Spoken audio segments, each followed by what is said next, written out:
Silav, êvar baş hevalno, hêvîdarim hûn baş in. Kêfxweş me dîsa bu ara me îro.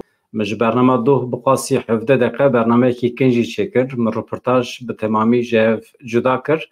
Hevalên ku bixwazin di derheqê Lublanê de, tekîliya Kurdan Lublanê de, demografiya Lublanê de hin agahiyan bigirin. Dikarin biçin beşa vîdeoyê de temaşe bikin. Abdülselam Ahmed nûnerê Rojavayê Kurdistanê ê Lublanê agahiyên berfireh dane me. Reportajekî gelekî baş e, têrî tûjiye. Ez wisa di wê qenaetê de me ku wê bersiva gelek persan bide.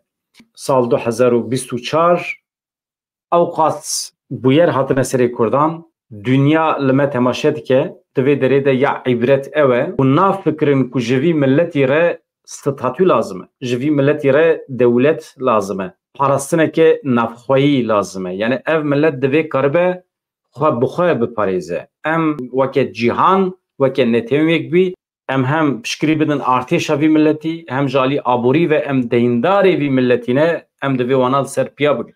Ne tenê ji ber ku vî milletî alîkarî da cîhanê ji bo têkbirina Daişê, weke mesulîyetekî, weke deynekî ê ku bûn asteng li pêşî avabûna Kurdistanê beriya 100 salan li Lozanê, dîsa ev hêzên Ewropî bûn, dîsa Fransa û İngîltere bûn.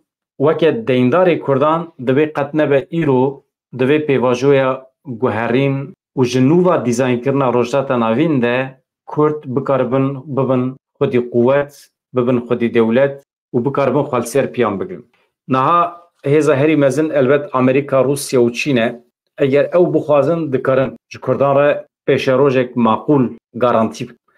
Em milletê Kurd li ber xwe didin. 40-50 sale, belki 70 sale çi destê me hat mekir, bi quweta xwe a herî kem, bi îmkanên xwe ên qit çi destê me hat mekir, ancak ew qas em dikarin bikin. Ama ji vir û pêve êdî dimîne ser wîjdana raya giştiya navnetewî. Ya li Tirkiye belkî hûn ha bibêjin, li Tirkiye ev Devlet Bahçeli çû ser masaya Dem Partî gelo guherîn çê dibe çê nabe, yani hûn jî zanin ev însanên dirûne binêrin. İşaretê herî berbiçav yê guherên zanin çi ye?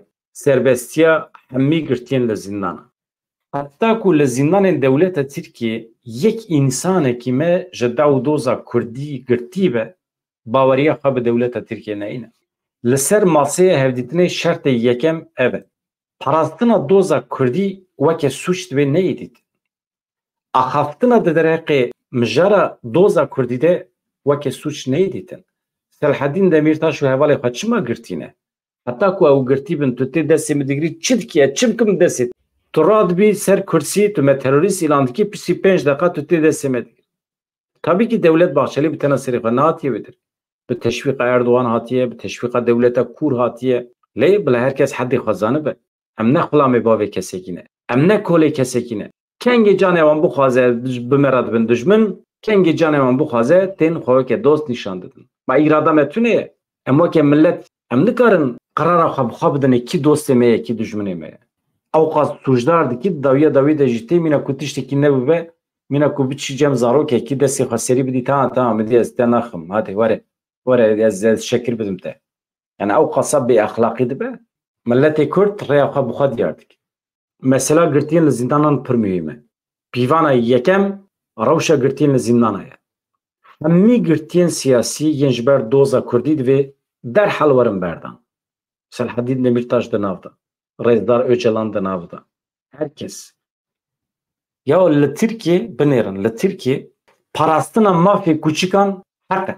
Li Tirkiye kîjan însan ji bo parastina mafê kûçikan hatiye girtin. Ama ji bo parastina mafê Kurdan 10-15 hezar însan girtîne. Mafê me bi qasî mafê kûçikan tune ye li Tirkiye. Divê em rastiyê bizanibin. Em xwe nexapînin.